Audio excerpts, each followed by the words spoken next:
anak tuan pemilik kebun anggur juga dibunuh oleh para penggarap-penggarap. Sampai sahabat Katolik, damai sejahtera Kristus kiranya selalu beserta kita, dan semoga hari ini kita semua dalam keadaan sehat walafiat selalu.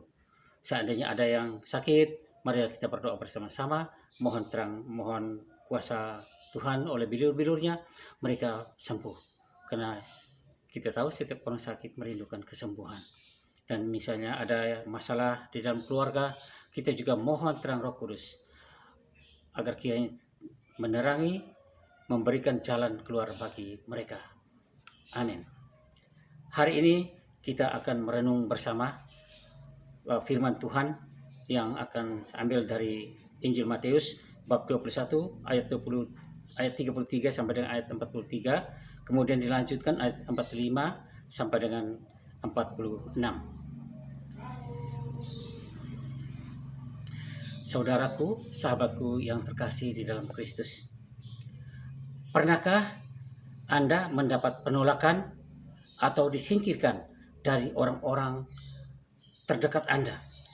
Mungkin juga bawahan atau anak buah Anda, atau teman-teman terdekat di dalam sebuah komunitas, di dalam satu perkumpulan. Memang ditolak, disingkirkan dari sebuah komunitas, dari kebersamaan, itu sangat menyakitkan. Mungkin fisik kurang begitu, tetapi batin sungguh menderita. Lalu bagaimana sikap kita? Bagaimana kita memaknai masalah itu?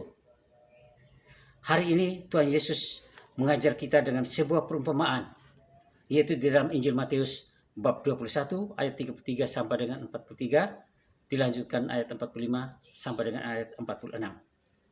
Maka mari kita belajar merenungkan bersama tentang firman Tuhan ini. Kita memulai dengan membuka dengan tanda keselamatan, tanda kemenangan kita, dalam nama Bapa dan Putra dan Roh Kudus. Amin. Inilah Injil Yesus Kristus menurut Matius. Sekali peristiwa, Yesus berkata kepada imam-imam kepala serta tua-tua bangsa Yahudi, "Dengarkanlah perumpamaan ini. Seorang tuan tanah membuka kebun anggur dan menanam pagar sekelilingnya. Ia menggali lubang tempat memeras anggur dan mendirikan menara juga di dalam kebun itu. Kemudian ia menyewakan kebun itu kepada penggarap-penggarap, lalu berangkat ke negeri lain. Ketika hampir tiba musim petik, ia menyuruh hamba-hambanya kepada penggarap itu untuk menerima hasil yang menjadi bagiannya. Tetapi para penggarap menangkap hamba-hamba itu, yang seorang mereka pukul, yang lain mereka bunuh, dan yang lain lagi mereka lempari dengan batu. Kemudian Tuhan itu menyuruh pula hamba-hamba yang lain, lebih banyak daripada yang semula. Tetapi mereka pun diperlakukan sama seperti kawan-kawan mereka. Akhirnya Tuhan itu menyuruh anaknya sendiri. Pikirnya, anakku pasti mereka segani. Tetapi ketika para penggarap melihat anak itu, mereka berkata seorang kepada yang lain, ia adalah ahli waris, mari kita bunuh dia, supaya warisannya menjadi milik kita. Maka mereka menangkap dia dan melemparkannya keluar kebun anggur itu, lalu membunuhnya. Maka apabila tuan kebun anggur itu datang, apakah yang akan dia lakukan dengan penggarap-penggarap itu? Kata imam-imam kepala dan tua-tua itu kepada Yesus, ia akan membinasakan orang-orang jahat itu, dan kebun anggurnya akan disewakannya kepada penggarap-penggarap lain yang akan menyerahkan hasil kepadanya pada waktunya. Kata Yesus kepada mereka, belum pernahkah kamu baca dalam kitab suci, batu yang dibuang oleh tukang bangunan telah menjadi batu penjuru? Hal itu terjadi dari pihak Tuhan. Demikianlah sabda Tuhan. Terpujilah Kristus. Saudaraku, sahabatku yang terkasih di dalam Kristus. Hari ini Yesus menyampaikan sebuah perumpamaan yang ditujukan kepada bangsa Israel sebagai bangsa yang terpilih. secara khusus ditujukan kepada para pemimpin Israel, tokoh agama, tokoh politik. Karena mereka adalah orang-orang pilihan yang untuk menjaga, merawat, dan memelihara kebun anggur Tuhan, yaitu umat Tuhan sendiri. Maka makna perumpamaan Yesus ini sangat jelas dan tegas. Tuan tanah adalah Allah Bapa di surga. Kebun anggur ialah Israel. Juga bisa dibaca dalam Yesaya bab 5 ayat 1 sampai dengan 7. Para penggarap kebun anggur adalah imam-imam kepala dan orang-orang Farisi yang diberi hak dan kuasa untuk menjaga, merawat, dan memelihara kebun anggur. Hamba-hamba adalah nabi utusan Allah. Mereka ini mewartakan, memberitakan rencana dan kehendak Allah. Tetapi mereka ditolak, dipukuli, dilempari dengan batu, dan semua mereka dibunuh oleh penggarap-penggarap kebun anggur Tuhan itu, yaitu para imam-imam kepala dan orang-orang Farisi. Anak Tuan tanah adalah Yesus sendiri, putra Allah Bapa di surga. Yesus sendiri mereka tangkap, mereka lempar keluar dari kebun anggur dan mereka membunuh.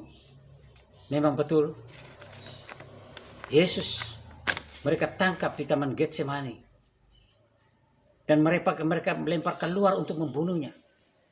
Yesus berjalan memikul salib dari Pontius Pilatus keluar gerbang Yerusalem menuju Golgota untuk disalibkan di sana. Jadi memang Yesus juga anak Tuhan juga, anak Tuhan tanah juga. Mereka tangkap dan mereka buang keluar, lalu dibunuh.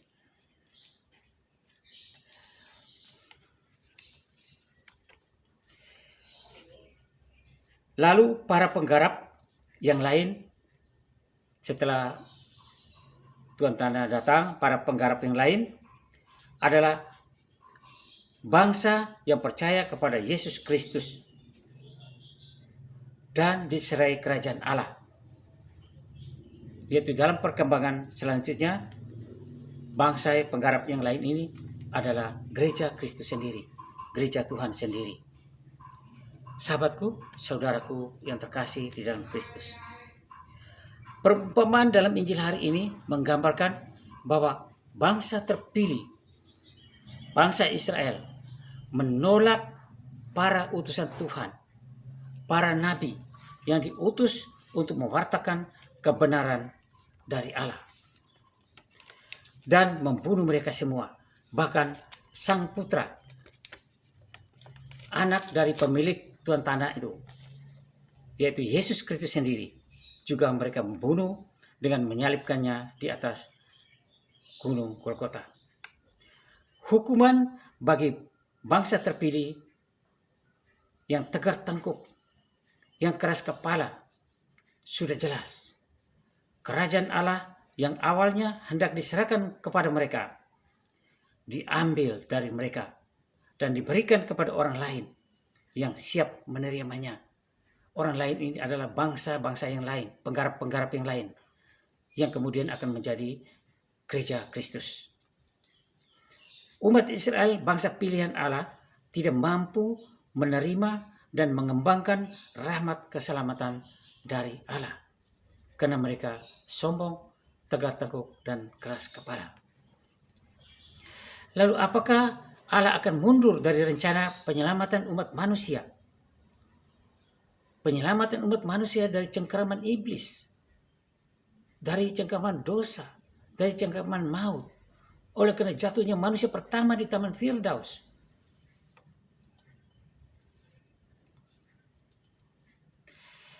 Injil hari ini mewartakan bahwa Allah dengan tegas memberi kita gambaran yang konkret bahwa penolakan bangsa pilihannya dengan segala sikap dan tingkah lakunya tidak membuat Allah mundur, tetapi ia tetap mencintai dan ia tetap menyelamatkan kita.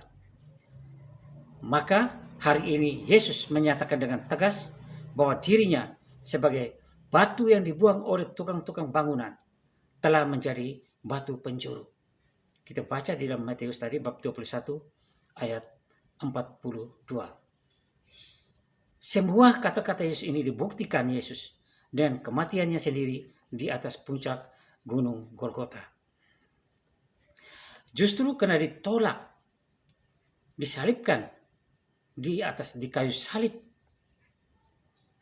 Yesus memenangkan segala-galanya. Kuasa dosa, kuasa maut, kuasa iblis hancur lebur oleh salib yang tanda penolakan bangsa terpilih, bangsa Tegar Tengkuk. Justru dengan penolakan dengan salib sebagai tanda penolakan itu, Yesus menghancurkan segala kuasa iblis, kuasa dosa dan maut. Maka manusia bebas dari dosa, manusia pertama di Taman Firdaus. Kalau sabda Yesus hari ini ditempatkan dalam konteks penderitaan para tokoh gereja dan para rasul, maka dalam sejarah gereja membuktikan bahwa darah para martir yang disiksa, dianiaya, dan dibunuh karena iman akan Yesus Kristus justru membuahkan tumbuh kembang subur iman gereja Katolik, di tempat di mana mereka dibunuh, di tempat di mana para martir darah mereka ditumpahkan, di sana tumbuh subur iman gereja Katolik. Ada dalam bahasa Latinnya. Penolakan, penderitaan, tumpahan darah ternyata berbuah subur seperti yang dialami oleh para murid. Berbuahkan iman Katolik, iman gereja Katolik yang subur. Sebagaimana sebuah pepatah bahasa Latin di dalam sejarah gereja mengatakan, darah para martir adalah benih kekristenan. Dan ini terjadi. Gereja tidak bisa disangkal. Gereja Katolik hidup sampai dengan detik ini oleh karena butiran darah para martir. Oleh karena darah para martir yang ditumpahkan dengan penuh kasih sayang, bukan dengan pemberontakan, tapi dengan penuh kasih sayang, para martir memberikan darah mereka untuk kehidupan gereja.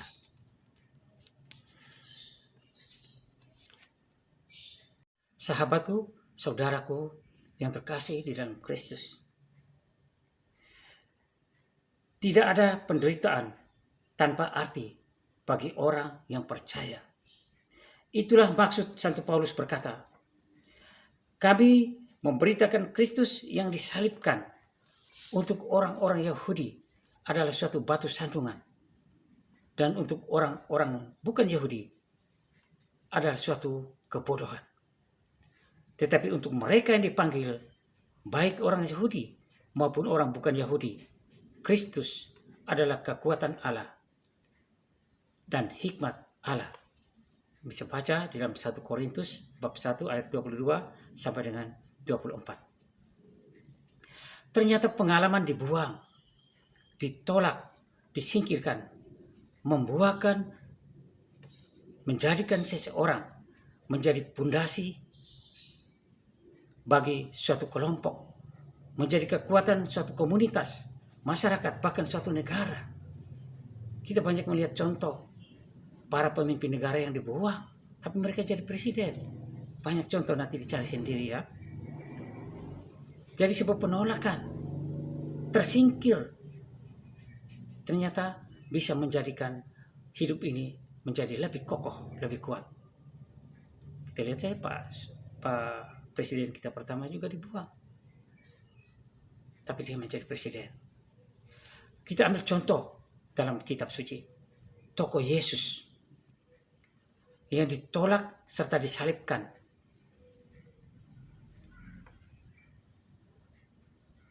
membuahkan atau mendatangkan keselamatan bagi umat manusia.